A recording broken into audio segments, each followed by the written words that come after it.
Hi students, in last lecture we studied about the halides of group 16 elements. So first we do the revision of that topic. इसमें हमने पढ़ा था कि जो हमारे पास group 16 के एलिमेंट है वो डाई हेलाइड कैसे बनाते हैं। कहता है जो हमारे पास सभी एलिमेंट है ग्रुप 16 के वो क्या बनाएंगे, डाई हेलाइड बनाएंगे अकेले सेलेनियम को छोड़ के। एंड जो सल्फर का डाई हेलाइड है दैट इज सल्फर का क्या बनेगा, डाइक्लोराइड बनेगा। वो सबसे ज़्यादा क्या होता है, बेस्ट नोन होता है सभी डाई हेलाइड में से, जिसकी शेप हमने पढ़ी थी कि उसकी शेप क्या होती है, एंगुलर शेप में वो एग्जिस्ट करता है। ऐसी नेक्स्ट हमने पढ़ा था टेट्राहेलाइड के बारे में कि जो सभी ग्रुप 16 के टेट्राहेलाइड्स होते हैं उसमें से जो टेट्राफ्लोराइड है वो सबसे ज़्यादा क्या होते हैं, स्टेबल होते हैं। एंड इसके बारे में हमने डिटेल में पढ़ा था। नेक्स्ट हमने पढ़ा था पेंटाहेलाइड के बारे में। कहता है जो सल्फर है सिर्फ एक ही पेंटाहेलाइड बनाता है दैट इज पेंटाफ्लोराइड बनाएगा, जिसका हमने स्ट्रक्चर पढ़ा था वो क्या होता है, हमारे पास ऑक्टाहेड्रल ज्योमेट्री में एग्जिस्ट करता है जिसमें दो SF5 की यूनिट आपस में सल्फर एटम के थ्रू क्या होती है, जुड़ी हुई होती है। ऐसे हमने नेक्स्ट पढ़ा था हेक्साहेलाइड के बारे में।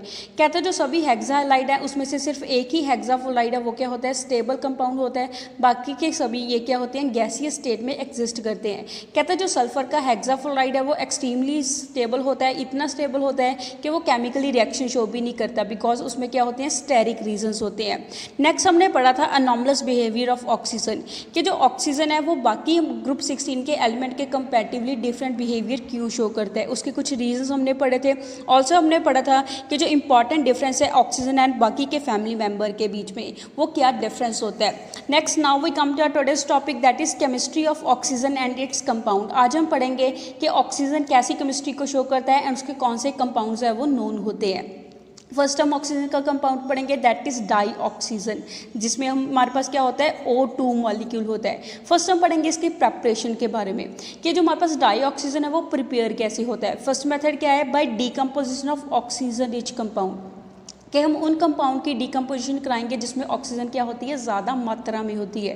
कहता है कुछ कंपाउंड ऐसे होते हैं जिसमें large amount of oxygen present होती है, जैसे कौन से होते हैं, क्लोरेट्स, नाइट्रेट्स, परमैंगनेट्स, इन सभी में क्या होगी, ऑक्सीजन ज़्यादा पाई जाती है। ये सभी क्या करते हैं, जब इसको स्ट्रांगली हीट करते हैं उस दौरान ये डीकम्पोज होकर इनमें क्या देते हैं, डाई ऑक्सीजन देते हैं। कहते हैं जो थर्मल डीकम्पोजिशन है मीन्स टेम्परेचर के साथ इसकी जो डीकम्पोजिशन होती है दैट इज़ फर्स्ट हम पढ़ रहे हैं पोटाशियम क्लोरेट के केस में। कहते हैं जो हम पोटाशियम क्लोरेट की डीकम्पोजिशन करते हैं उसकी डीकम्पोजिशन करने के लिए जो टेम्परेचर है वो कितना रिक्वायर्ड होता है, 670 से लेकर 720 केल्विन तक उसके लिए टेम्परेचर क्या होगा, रिक्वायर्ड होगा। कहता है इसको हम कैसे करवाते हैं, लो टेम्परेचर के ऊपर भी करवा सकते हैं सेम रिएक्शन को, दैट इज़ हमारे पास 420 केल्विन के ऊपर भी रिएक्शन हो सकती है, बट उस दौरान हमें क्या यूज़ करना पड़ेगा, कैटालिस्ट यूज़ करना पड़ेगा। यहाँ पे हम कैटालिस्ट कौन सा यूज़ करेंगे, मैग्नीज डाइऑक्साइड को हम एज अ कैटालिस्ट यूज़ करते हैं। कहते हैं जो पोटाशियम क्लोरेट की रिएक्शन है अगर हम नॉर्मल टेम्परेचर के ऊपर करें उस दौरान टेम्परेचर हाई देना पड़ेगा, बट इसी सेम रिएक्शन के लिए अगर हम कैटालिस्ट को यूज़ करें उस दौरान जो टेम्परेचर यूज़ करना पड़ता है लेस टेम्परेचर के ऊपर भी ये रिएक्शन क्या हो जाती है, डीकम्पोजिशन शो करती है। जैसे यहाँ पे हमें कुछ रिएक्शन शो करी हुई है दैट इज फर्स्ट हमें रिएक्शन शो करी है पोटाशियम परमैंगनेट की। जब कहता है पोटाशियम परमैंगनेट को हम हीट करते हैं उस दौरान हमारे पास जो डीकम्पोजिशन हो गए प्रोडक्ट मिलेंगे वो कौन सा मिलता है, एक तो पोटाशियम मैग्नेट मिलेगा जिसका फॉर्मूला क्या होता है, K2MnO4 होता है, एंड साथ में मैग्नीज डाइऑक्साइड मिलती है एंड साथ में क्या मिलती है, डाई ऑक्सीजन मिलती है। ऐसे ही कहता है जो पोटाशियम क्लोरेट की हम डीकम्पोजिशन करते हैं कैटालिस्ट की प्रेजेंस में उस दौरान जो रिएक्शन है वो लो टेम्परेचर के ऊपर चलती है, दैट इज़ 420 केल्विन के ऊपर ये रिएक्शन है वो क्या हो जाती है, प्रोसीड करती है। वहाँ से हमारे पास प्रोडक्ट क्या मिलते हैं, 2 मोल्स मिलते हैं पोटाशियम क्लोराइड के एंड साथ में 3 मोल्स किसके मिलेंगे, डाई ऑक्सीजन के मिलते हैं। ऐसे ही जब हम पोटाशियम नाइट्रेट की डीकम्पोजिशन करते हैं उसको हीट करके उस दौरान पोटाशियम नाइट्रेट मिलता है एंड साथ में क्या मिलेगी, ऑक्सीजन गैस मिलती है।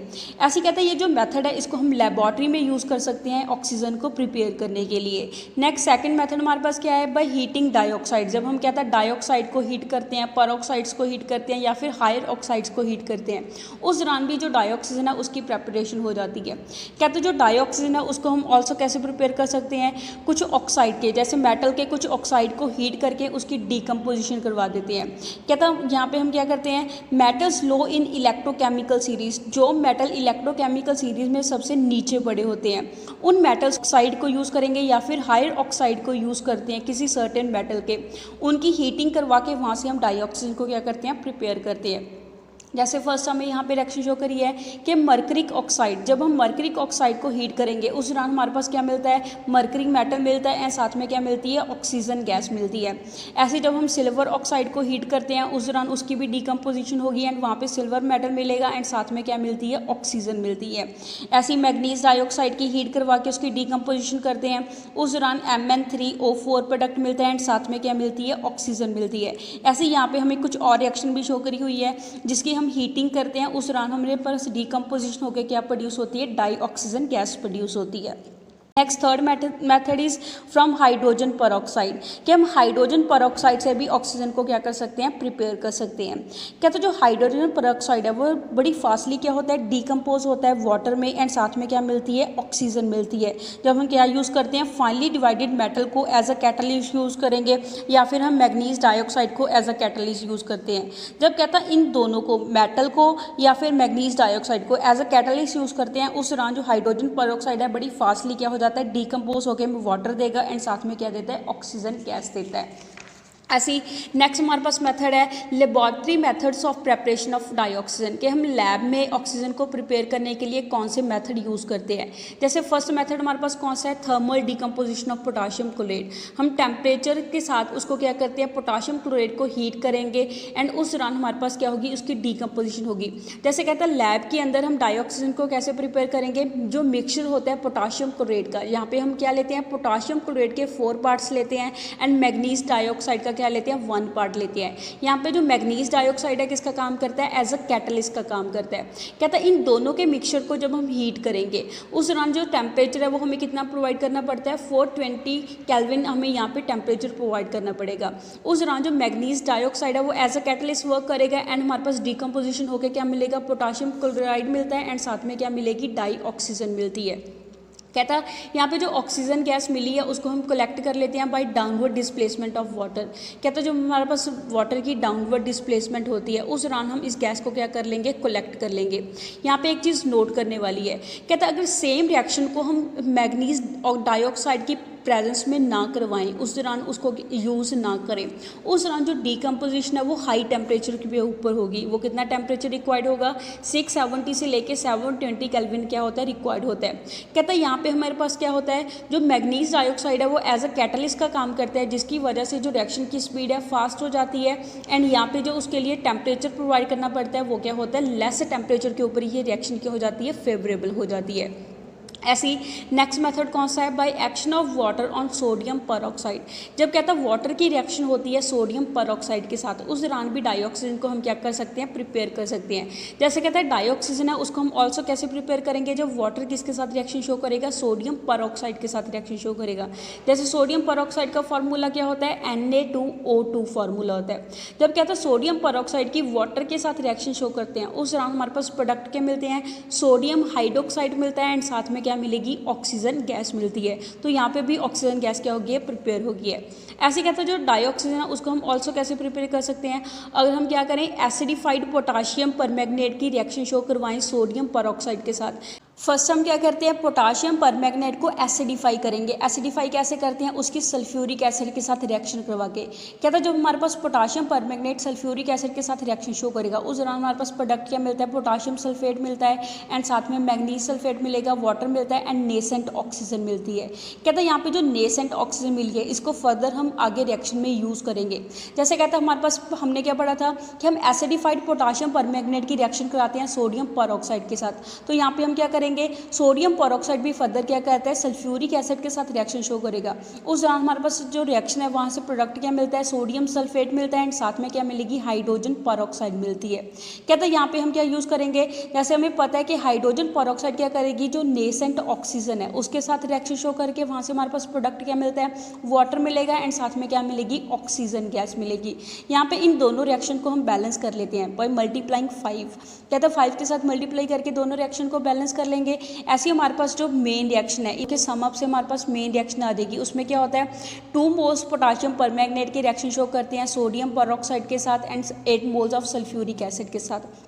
उस दौरान जो प्रोडक्ट फॉर्मेशन है वो क्या होती है, पोटाशियम सल्फेट प्रोडक्ट मिलेगा, 5 मोल्स सोडियम सल्फेट के मिलते हैं, 2 मोल्स मैग्नीज सल्फेट के मिलते हैं, 8 मोल्स वाटर के मिलते हैं एंड 5 मोल्स डाई ऑक्सीजन के मिलते हैं। कहते हैं इस केस में हम जो एसिडिफाइड KMnO4 सोल्यूशन को यूज़ कर रहे हैं उसको ऐड कैसे करते हैं, थिस्टल फनल की हेल्प से उसको क्या करते हैं, ऐड करते हैं। Next method is pure dioxygen from barium hydroxide, कि जो हम प्योर ऑक्सीजन है उसको बेरियम हाइड्रोक्साइड से कैसे प्रिपेयर करते हैं। कहते जो प्रिपेयर ऑक्सीजन होती है जब हम क्या कराते हैं, बेरियम हाइड्रोक्साइड की इलेक्ट्रोलिसिस करवाते हैं, उस दौरान उसमें से हम क्या यूज़ करते हैं, निकल एंड प्लेटिनम को एज अ क्या यूज़ करेंगे, इलेक्ट्रोड यूज़ करेंगे। Next method is pure dioxygen from barium hydroxide. Barium hydroxide से हम प्योर डाइऑक्सीजन को कैसे प्रिपेयर करते हैं।